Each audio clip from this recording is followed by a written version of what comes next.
Boleh? Bismillahirrahmanirrahim. Assalamualaikum warahmatullahi taala wabarakatuh. Alhamdulillah, thank God to Allah Subhanahu wa taala that we have this opportunity to do something of a big missions and milestone, inshallah. That today, together with us, is Dr. Mahmoud from ESCO. We are now talking about projects and appeal actually to help our brothers, in Palestine especially. This has been the spirit that when we put into the context of the Sejahtera Center, the reason why we are collaborating with Dr. Mahmoud is that this is the humanitarian work. These are the work that, even though not using the word humanitarians, is the job of is the responsibility, is the amanah of us as Muslim. So what will happen today? Today we'll be discussing about this topic of how critical the higher education is, how important, what's the situations in the higher education universities in Palestine, especially in Gaza. So for that, we have got two guests with us to explain and also to give the scenarios there, because we don't have direct access, so it's good. And ultimately, we hope that the video, the discussion will be appealing enough to you all, so that we feel that we must do something about this. Yes, we know we must do something here, but now with today's discussion, we thought you have better information so that we can do our part, the actions part. We've been talking a lot about issues of Palestine, issues of all these kinds of things, but we need to get more of actions on the ground.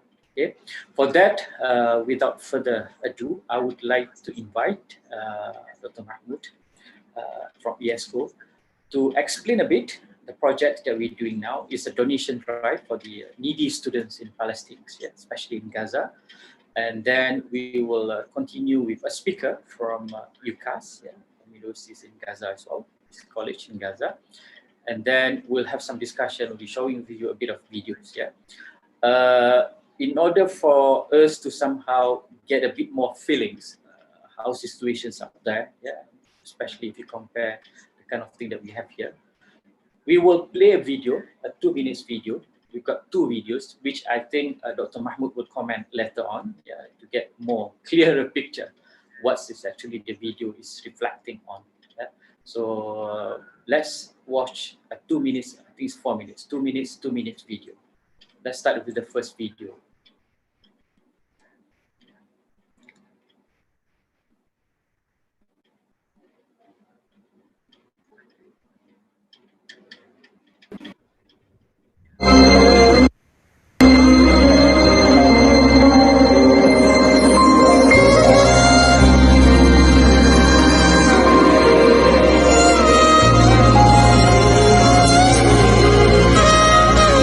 أحمد الموطي، العمر 25 سنة.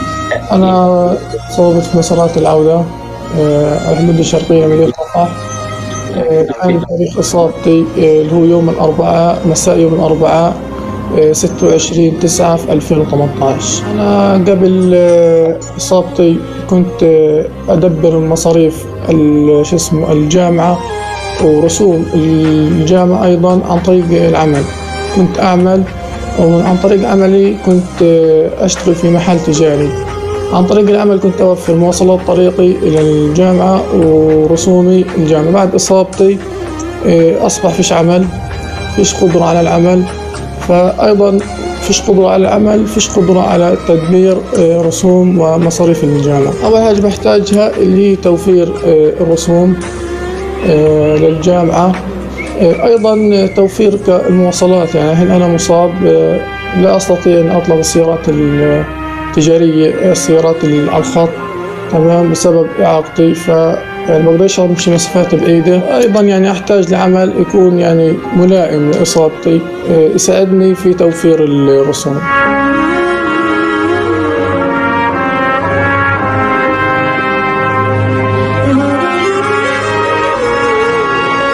صحيح أنا إصابتي اتصابت في القدم اليسرى طلق نار متفجر، أصاب عندي العظمة الأساسية للساق. أصبح الآن في عندي خسس في العظم 2.5 سم، وأحتاج لعملية زراعة عظام.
أنا الجريح حسام عبد الرحيم جربوع، من سكان مدينة رفح. طبعا عمر 26 سنة. أنا خريج في دبلوم، وخريج في بكالوريوس إدارة صحية. طبعا باقي لي فصلين وأخلص، لكن يعني الإصابة هيك عوقتني شوية. طبعا قبل الإصابة أنا كنت بشتغل بليط، وهي يعني مصدر الدخل كنت بجيبه من صنعتي، وهي اللي ساعدتني لتوصيل للمرحلة الجامعية. لكن الحين ما في يعني ما في إشي بديل اللي أكمل في الجامعة. طبعا باقي لي فصلين بحتاج لرسوم. طبعا تراجعت أنا في الخطوة هذه بسبب يعني صعوبة المواصلة. يعني بتغلب مش زي أول إني أطلع أنزل. طبعا بحتاج لمواصلة خاصة إني أتوجه فيها للجامعة.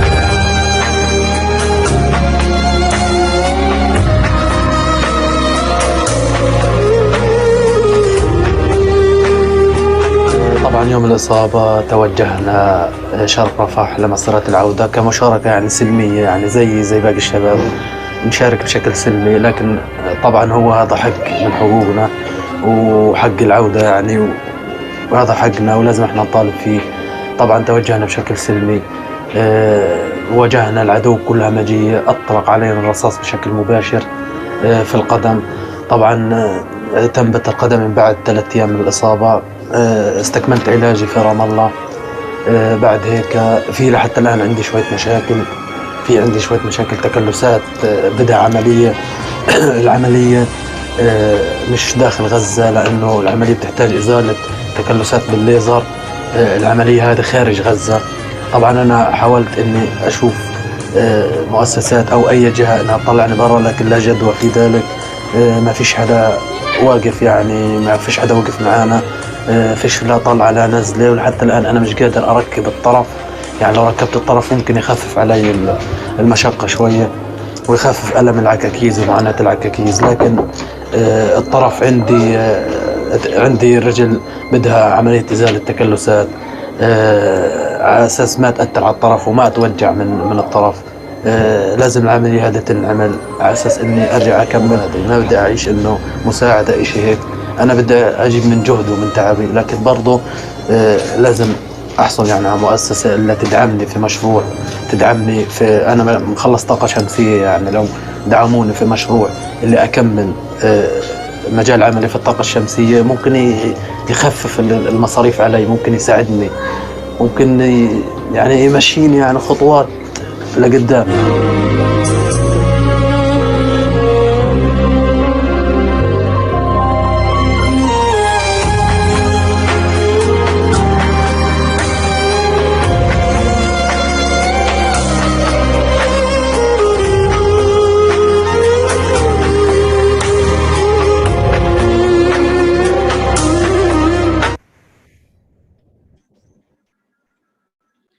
Okay, Dr. Mahmoud, thank you so much for joining us. Yeah, it's so touching, but to us, but maybe to you, it's quite common. I mean, to see that and you know what is actually really happening there.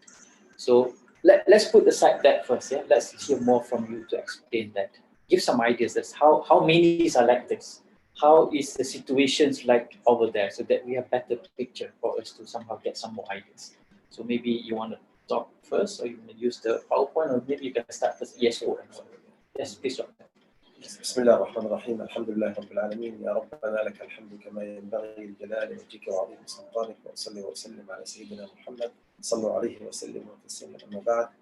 Firstly, I'd like to thank Dr. Zainal and IIUM for their great efforts towards our Ummah and towards Palestinian cause and towards education. Firstly, we as UNESCO, as an educational organization, puts all our focus on education in conflict zones, in Malaysia here, and alhamdulillah till now we have projects with IIUM to serve our Ummah and our students from different countries. Coming to Palestinian issue, you know Palestinians now 14 million, half inside Palestine and half outside Palestine. Those who are inside Palestine actually still suffering a lot under Israeli occupation. And if you want to shed light on Gaza, in Gaza we have 2.2 million people. They now 14 years under severe siege. They cannot travel, they cannot go outside to get education or medicine. So difficult to leave the country. Sometimes the border open 6 times a year, every 2 months or 1 month and a half, only once, for the passengers to get in and out. For education, to be more specific, in Palestine we have 250,000 students. In Gaza, around 85,000 students. Based on the current situation and based on the statistics, half of them under poverty line and they couldn't join universities. We have thousands of students cannot join universities. And when we speak about education, for us as Palestinians, we do believe that education is the solution for our cause and our issue. For us, education means a lot. Yeah. Maybe in some countries they look at it as minor issue, but for us, from primary school to finishing degree, you can find a poor man or an old lady, maybe she can sell her jewelry that he got from her mother or great mother just to pay for her son or daughter to go to university. And the highest percentage, by the way, in the Middle East in education in Palestine, 56 for male and 55 for female. So for us, education is the last castle.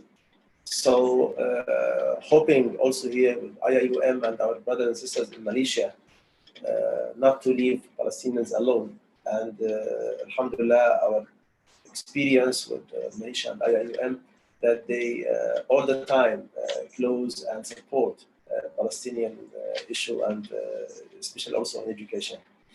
So now in Palestine we have 52 universities and colleges. The students, as I mentioned, 2,500,000, majority of them in need. So now the main purpose, I mean, of this meeting, and we discussed this with Dr. Zain a long time, maybe a few months ago, we discussed how can we collaborate and help. And alhamdulillah, IIUM positively deals with this issue and take it seriously. And today, alhamdulillah, it's the launching, the first step to go forward to support students there. We have today now thousands of students because, you know, this is a big responsibility. So our duty as Muslims, as one ummah, to share this responsibility together.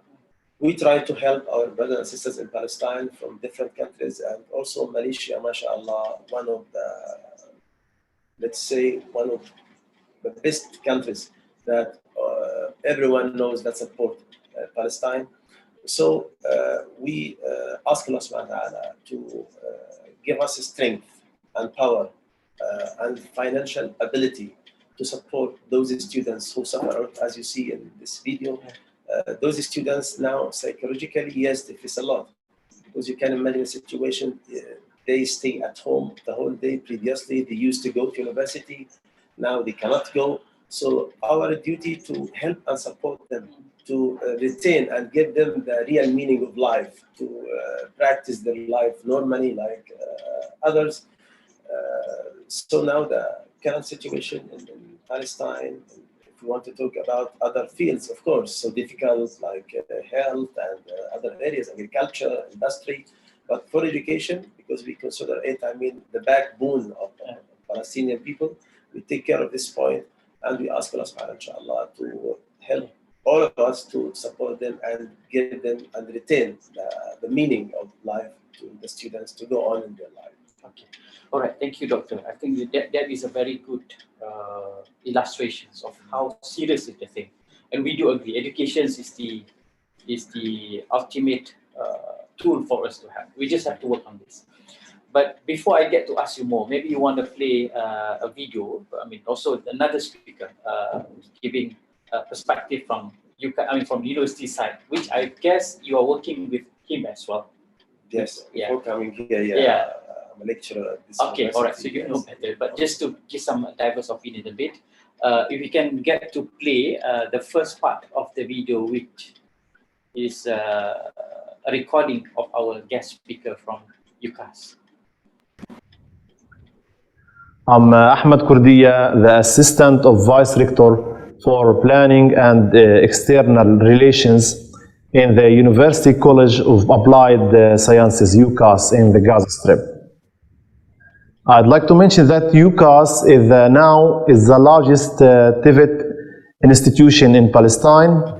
It's established in 1998, and now it contains more than 6,000 students pursuing their academic education in more than 82 specialties in different fields such as agriculture, nursing, ICT departments, and other fields. First of all, I am very pleased to participate in this important workshop as a speaker from Palestine on behalf of the higher academic institution. I appreciate your invitation, and I think it will be a good chance to put you all in the real situation regarding the academic institution work here in Palestine, which face a lot of challenges and obstacles due to the hardship, academic hardship, economic and situation and political situations in the Gaza Strip. To let you know, in Palestine we have 52 different higher academic institutions. 19 out of 52 are in the Gaza Strip. In the Gaza Strip, we have 5 universities, 4 university colleges, and 6 community colleges operate to serve more than 2 million people in the Gaza Strip.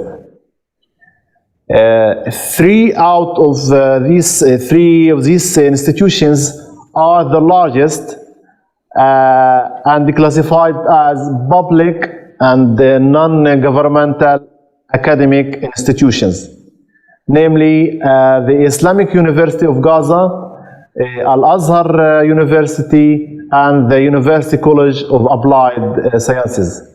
These 3 academic institutions contain the largest number of students with more than 34,000 students. According to reports published by Ministry of Education and Higher Education and yearly budgets from the financial departments in the academic institutions, the tuition fees cover at most 40% of the education cost. When we talk about the education cost, we talk about staff salaries and other operational costs. Okay, Dr. Mahmoud. So basically, you are referring to the same statistic, yeah. But what is important for us to know is that there are 52 universities 19 in Gaza, and 1,000 students, I guess. How many are being affected by the situation that we were referring to just now?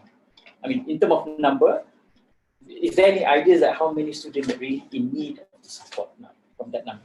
Yes, the situation, particularly in Gaza, unfortunately getting worse and worse every year, based on the civil siege. You know, till now, since 2007 till now, more than 14 years, still the people have been suffering. So when we talk about this issue, you can imagine a community or a country, no income, border all closed. Those a lot of workers lost their jobs. I mean, those who work technical works like plastering, building sites, no building at all there. Even the employees, the staff at ministries, universities, they don't have full salary. They got only 30 or 40% of their salary. So you can imagine they just from hand to mouth, they just eat.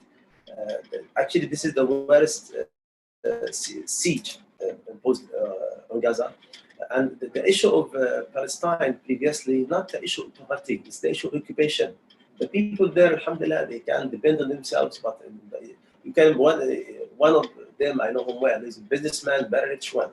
Just on the second day, he's still waiting just to receive, 500 USD to pay. He lost everything, they destroyed everything to him, his factory, his house. So on the second day, he stay in a tent, yes, and he wants to buy some organization also from Malaysia here, distributing 500 USD just to buy some clothes. Or you can imagine the situation. So originally, they are not poor, but the problem with occupation now, 14 years, yes, we suffered since 1948, but the escalation and the aggression, escalated in the last decade or 15 years. So most of people lost their income.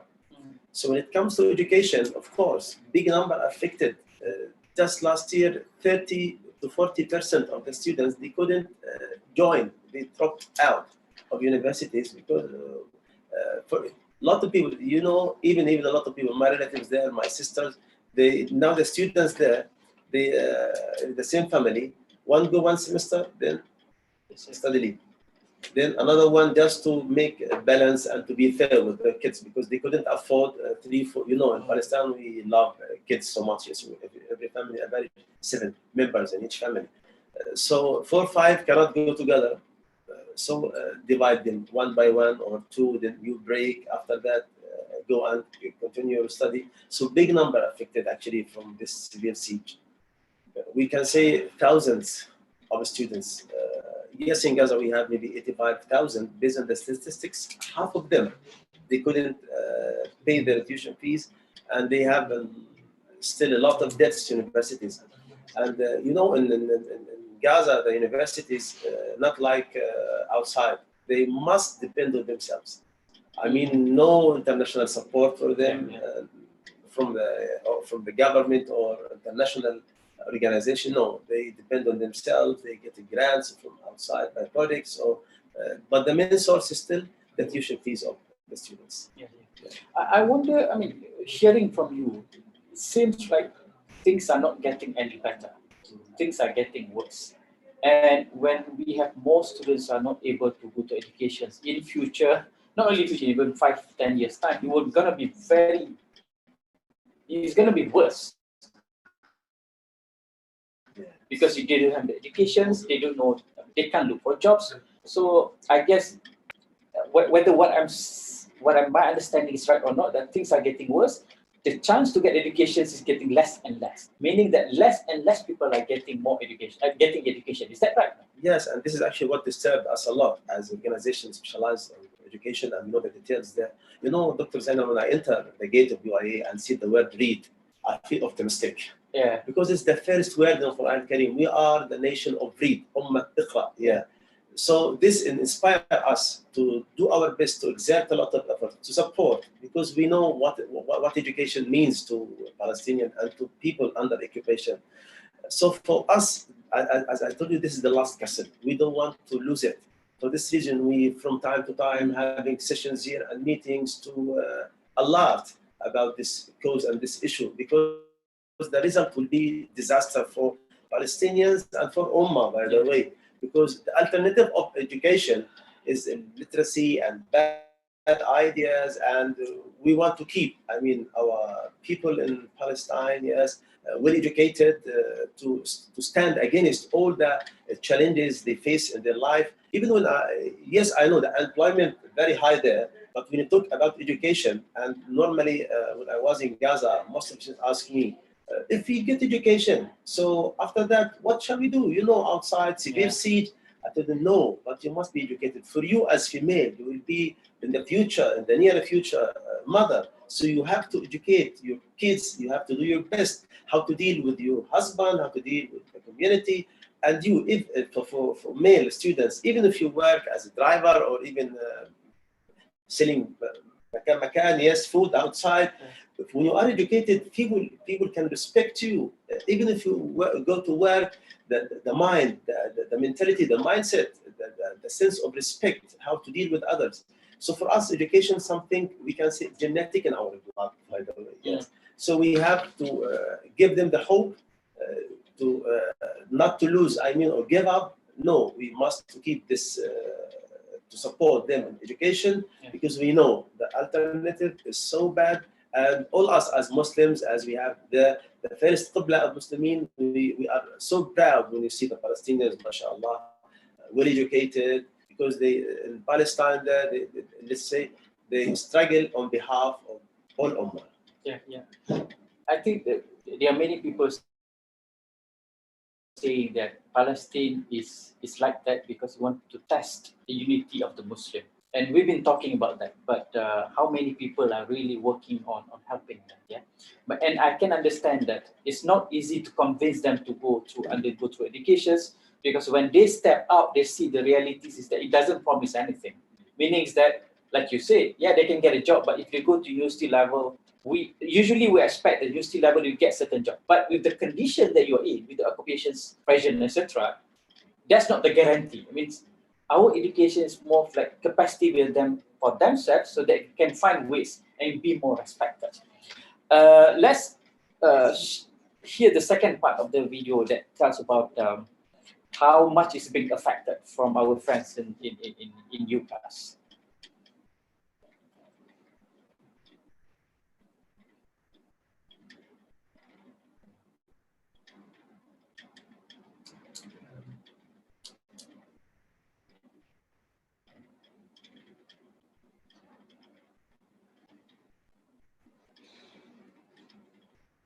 So you were saying 30 to 40% are now being affected by this. Right? So all this while, Dr. Mahmoud, what kind of assistance? Because we see realities in Malaysia, there's a lot of donations. So we start slowly getting into our actual intention. We see a lot of advertisements, a lot of appeal for donations. So we are doing the same thing, yeah. But this time around, based on what we talk about, is that we want to make sure that it really reach the students, and we really want to make it structured so that people feel more confident to give, because everyone feel the need to give, but they want to be secure that what they give will get there. Yeah. So if you can slowly, while waiting for the video, what is the plan for this? What is the kind of like, so that we can convince people out there, yeah, to give money, that your money will surely help these people. So you can slowly start talking about that as well. Firstly, we put our trust in Allah subhanahu wa ta'ala, that we all are one ummah and one nation. I myself interested on the field of education since 1998. And in Gaza, I worked in many universities, and also in other capacities like a chairman of employees. So I know the details there, I know the situation. For us as an organization, licensed and based in KL, we all our transaction to universities there in Gaza, or even sometimes in West Bank, through banks. And you know the transparency here, very high in Malaysia. So the collection we have, on account for the projects. Even if you want to transfer to the bank, we have to send to the bank and support with full documents, the number of students, how much each one will get, yes. So all the signing MOA with the universities inside, they send the documentation from the students. So for this process, don't worry, because I'm from Gaza and I know them well, and when I serve my community there, my brothers, my sisters, my students in Palestine. So for this point, I think no more worries, because the procedures in Malaysia actually so strict in this field. I mean, we must follow the procedures, and this is we highly appreciated this, by the way, from the procedures in the bank. Very high transparency. So we follow all from A to Z, all numbers, and for us, we are ready. I mean, for those who want to support, even to get them linked direct with the beneficiaries inside. Okay. They can get numbers, call, yes, how are you? I'm Dr. Zainal, yes, you are level 3. We have the details. We have also special forms from the universities with a picture, full details about the students, for their emails. So I mean, for this point, as it is our area, you know, and humanitarian work, not all specialized in education. For us as ESCO, alhamdulillah, all our work, we focus only on education. So to large extent, alhamdulillah, we have big experience in this field. Thank you so much. We'll continue about that. Yeah, we get more details of how you can establish. Let's hear how universities and the lecturers and the students have been affected. Universities basically rely on the tuition fees to cover their annual budgets with no government funding. So all these institutions have a severe defects in their budgets annually. During the last 3 years, because of income compression, not only universities were affected, but also students, scholars, and the academic and professional staff were hit by this crisis.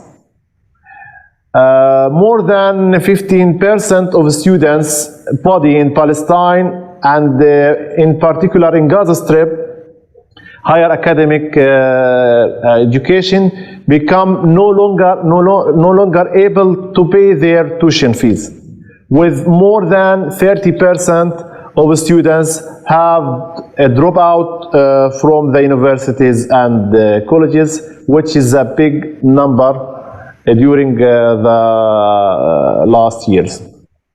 The academic research and teaching environment in the universities has negatively been affected. The universities are currently unable to cover the operational cost, including staff salaries and on regular basis. So, as you said just now, he further emphasized that 30% is affected, which here in Malaysia we've got financial assistance, many assistance to somehow support them. Hopefully, with this video, with this discussion, we can raise the feeling that we can highlight to the audience that we need to do something. So for that reason, I guess, as you were saying just now, that now in this case, in this donations, right, that we do together, inshallah, what we give an opportunity is that for more transparent process, and even to the extent, I guess, if there are families out there who would like to have adopted signed kind of like relations, you can give direct communication with them. So I guess if you can talk more, Dr. Mahmoud, if you can compare, just give some ideas to the best of your knowledge. How are the other donations being given to this group of people? Meaning the other appeal, the other organization, how do they do it so that we can understand more? In this case, what is different a bit from our way of, from your way of doing it? Okay. Just as Mr. Ahmad mentioned before, why biggest challenge for the students that are paying tuition fees. Yeah, tuition. Maybe for transportation, because it's not so expensive and it's daily life. Yeah. Maybe to some extent they can afford. They can maybe ask their student and his friends about the achievements or the syllabus. Yeah. But for the tuition fees, average 1,000 USD, around 4,000 ringgit a year. A year. So for us here, maybe 4,000 a year. I mean 400 or less than 400 monthly. Doesn't make a sense, but in Gaza, no, for them it is a fortune. Yeah, it's a big amount. Yeah, they can spend 10 months. Yeah, 100 for 100 USD monthly just for food. So it means a lot for them. So the real challenge for them, tuition fees for the students. This is the biggest obstacle actually they encounter and face in Gaza. Now we sent appeals to organizations in Malaysia and even in Indonesia and Kuwait and outside. Alhamdulillah, we got funding from them. Just with disabled, 3 months ago, we managed to get the sponsor for 100 students. For each one, 1,000 USD. Yes, the donor satisfied with the result here. We sent them all documentations, very happy. And they are also there, very proud in Kuwait, because they sponsor the Muslim, they sponsor the people and the students in Palestine. So we sent appeal also to Indonesia, to some big organization there. But as you know, the needs in Gaza, the students and the community is still waiting a lot. I totally support, I especially support 100, but you can imagine how many thousands is still waiting. Yeah. It's a big number. But because we are one ummah, and we, as our main focus on education, so we know the whole details about what they get, even sometimes from some countries, but the amounts they receive, I mean, not enough for all this big number. So for this reason, we try to do our best, like this project with IIUM and with your support, mashallah, Dr. Zainal, regarding this point, to cover some students. But even we do believe that and even if we donate small amounts, but for them in Gaza, our students know it means a lot for them there. So we try to do our best, even for, I mean, as you mentioned, the issue, not only financial issue. There is other point. Sometimes most people, I mean, don't give it attention. No, we are one body, one nation. You can imagine the feeling of the students in Palestine, in Gaza, when they receive a call or they know that this donation from your brothers and sisters and the staff of IIUM from Islamic University in Malaysia, they will be, I mean, very proud of the Muslims, that this means they are not alone in this battle. No, don't worry. In Gaza, we used to say, matig lagish, don't worry, yes. Oh. Yes. You are not alone in this battle. No, you have brothers and sisters, you have Muslims outside taking care of you. So this psychological dimension, actually very important for the people there. In this case, IIUM will inspire them. We are with you. Don't worry, you are not alone. We are brothers, we are sisters. Even if you want to call one of them, he will be very happy. MashaAllah, yes, you know also my name. For example, if his name Ahmad or Sami or Muhammad, yes, and this is Dr. Zainal with you.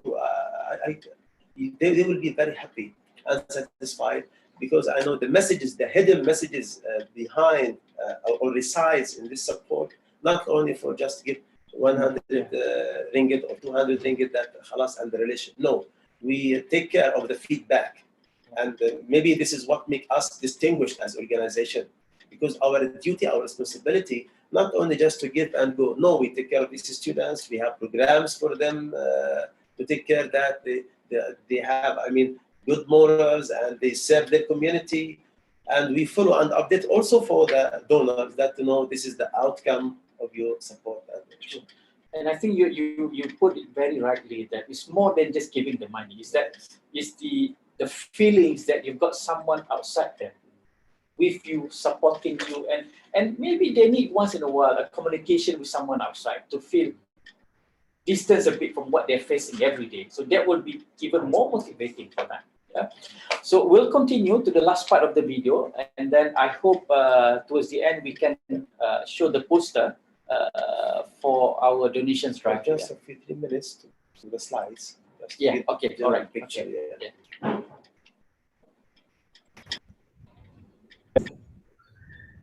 Recently, the staff received less than 30% of their salaries. On the other hand, a migration of qualified staff to other regional or in foreign universities is already underway, whereas others have begun to look to other opportunities for better paying in various NGOs working in country and outside our country. On the other hand, on the other side, some departments were closed and they released their staff. All the above, all the exceptional facts are alarming that universities will not be able to function in its all full capacities next academic years, leading to 10,000s of students to be hopeless and out of the street without any academic incubation to nurture their future. All public universities in the Gaza Strip facing now the worst financial crisis over the last 14 years. Our continued operation without emergency assistance will be very difficult. Okay, Dr. Mahmoud, I guess we are now clearer, with some scenarios, some illustration of what's happening out there.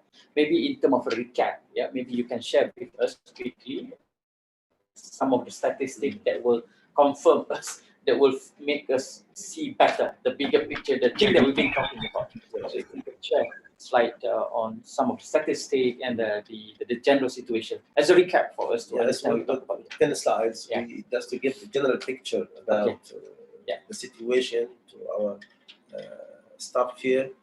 Yes, this is between IIUM and UNESCO. This is about the crisis in higher education. Okay, this, statistics about the reality of higher education. The total number of students, 220 plus Palestinian in all universities. We have 51 graduates, and we have 52 educational institutions in Gaza between universities and colleges.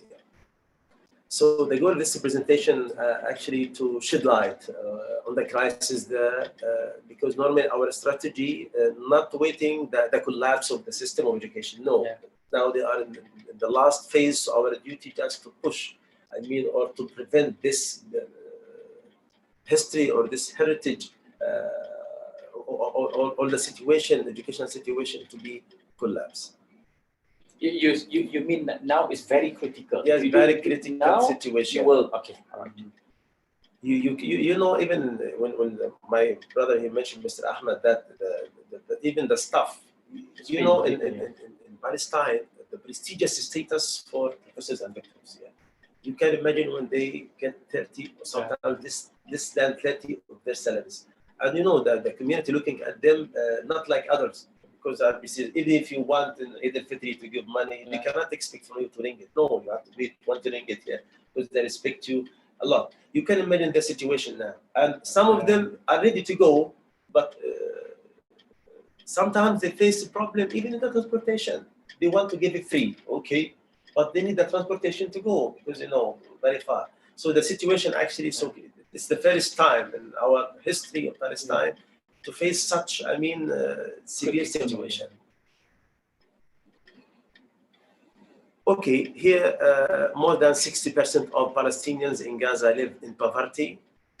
This is one of the highest percentage in the world. Unemployment in Gaza reaches 62%, and the rest, employment, they don't get their salaries. You can imagine this, the community, 100% of the community, 62. unemployment. The rest of even those who are work, but they don't get full. So this is 30% that we talk Yes, I mean they are in the best situation, yeah. And those 62, they dream to be like this group, yeah, 38. That okay, get 30, okay, because in the future the situation will be not like this. On the 15th anniversary of siege, now 14 years, Gaza reaching a humanitarian and political breaking point. And based on the report, you know, in the Europe, I was there just last year. They report there that Gaza by 2020 will not be a place for living. Everything will be collapsed. The expectation since 4 or 5 years ago, because 10 years ago, under the siege, the situation is so critical. So all the reports, all the European reports that in Gaza by 2020, no one can live there. But because we know our community there, our people, mashallah, full of faith and iman, they have this strong determination. No, they stand up there still, I mean, patient. But of course, we have to do something for them to keep the resistance and the patience. Circumstances, more than 30% of the students have dropped from their universities. They couldn't join and pay the tuition fees. The academic environment in the public universities has negatively been severely even affected. The qualified staff, now big number of them, those who are fully professors, started traveling outside, some of them to Europe, to Turkey, to the Gulf area, to even in this area here. So this also as alarm to us when all qualified, good, well qualified staff and professors leaving the country. This is a problem for the next generation. Some departments, unfortunately, were closed for the critical situation there. Here we have example for 3 public universities: Islamic University in Gaza, Al-Azhar University, and UCAS, University College of Applied Sciences, with numbers here as a model, as example of the situation there. So here, students, number of students, Islamic universities, we have 16,000 students, Al-Azhar 12,000, UCAS 6,000 students. So here a number like 36,000 here, just in 3 universities. Tuition fees debt, now 8,000 in Al-Azhar, they couldn't pay their tuition fees. 5,000 in Islamic universities, they couldn't pay their tuition fees. More than half, you know, UCAS 6,000. 4,500, this is the debt, by the way, amounts, 4 million. 500,000 Jordanian dinar. You know, in Gaza, because we don't have our own country, so we have many currencies. We have dinar, we have USD, we have shekel, we have euro. Yes, so this is the tuition fees debt, and this for us consider big amount because this accumulative amounts. Okay, here this is to release their certificate. 4,000 students, they have debt, or they have to pay 1,500,000, around 2 million USD. The same problem in Al-Azhar, the same problem in UCAS, more than 1 million USD just to release certificates. The staff, we have, this is, I mean, also for just in numbers, 50 million, 2 million, 3.4 million Jordanian dinar. Yes, next. Annual expenses, academic needs, labs, computer, furniture, 2 million. You see here the amounts, maybe outside when you say 2 million USD annual, 2 million USD, around 8 million ringgit. So when it comes to the budget of university, maybe not big amount. No, but there, because the main source of the university's tuition fees and other operational, you know, last year the Islamic University president and the head of board of trustees visited Malaysia. So just the electricity bill, annually 1 million USD, the electricity bill, 1 million. So for them, very expensive and big amounts. And you can imagine a situation when the university without electricity. How come they turn on the light? No aircon, by the way, in labs here, because very expensive. The bill will be double in this case here. So some, especially for engineering, medicine, yeah, they need to switch a lot of I mean, they need electricity. It is a must in universities. So, yes, next. This is tuition fees collection rate, only 40%. The collection from the tuition fees. For this reason, the staff normally get salary 35% monthly. So this means minimum half of them they couldn't pay. This is the decline rate of enrollment, 30%, 25, 30. The average 30% they couldn't join universities. So this is in brief about the situation. We hope, I mean, with this explanation, we put our staff here, our IIUM team in the picture to see the situation very clear and from all angles. Yes, I hope we have illustrated, we have shown enough for us to really understand what this scenario is like. And this is serious. It's not something that like any other donation drive. We are talking about a collapse of university system if we don't do something. Because the number that you show, it's almost everything turns into half. So half at that level, then it further worse getting further down the level. So Dr. Mahmoud, I think these are the ways for us to do the donations. Yeah. If you want to say something for the audience out there, to ask them to somehow appeal to them. If you have your own words of how you want to get those people out there to donate, yeah, I give you 1 or 2 minutes for you to appeal people out there. Okay. For all our brothers and sisters in Malaysia, first of all, we'd like to thank you for your support. The issue also not only financial support, also dua. Don't forget dua to your brother and sister. Dua also can support and can prevent a lot of disasters on the people there. Dua actually psychologically link you with your brother and sister there. When you remember them, and I'm sure you remember them, yes, in your dua that Allah subhanahu wa ta'ala protect Palestine and help your brothers and sisters there. It is also like financial support. Because as you know, we have in Palestine Masjid al-Aqsa, the first Qibla. So this means Masjid al-Aqsa in your hearts and will be forever in your hearts. And you will never ever forget Masjid al-Aqsa and Palestine. To practice this in practical way, we have to do something. Dua, okay, alhamdulillah, excellent for the brother and sister there and for students there. But when till this moment, we still feel not satisfied. We have to do something. So my advice to you to protect yourselves and to get a lot of ajr in these months,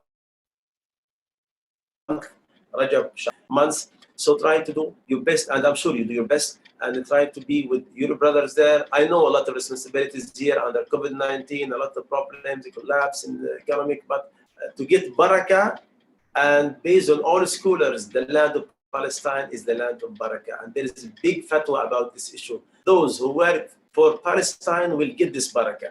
So when you pay 50 ringgit, 100 ringgit monthly, or 200 ringgit, it depends on the capacity of each one, even 5 ringgit or 10 ringgit, no problem.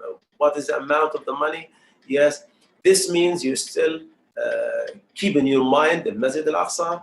You still remember your brothers there. You can show your kids that this 5 ringgit or 10 ringgit for your brothers and sisters and your friends and your colleagues in Palestine there, because we are one nation and one ummah. May Allah bless you. Jazakumullahu khairan in these holy months, and we ask Allah subhanahu wa ta'ala to bless you and your families as well. Inshallah. So the words here is that even with 5 ringgits, you can be guaranteed, inshallah, that you will reach the students there. Yes, sometimes we feel it's difficult. What is 5 ringgit? How do we put in 5 ringgit? But here, we provide you with an opportunity for you to contribute even 5 ringgit. Of course, the bigger, most welcome. But even 5 ringgit for you to put in so that it will reach Gaza, which I think this is the system that we try to have in here.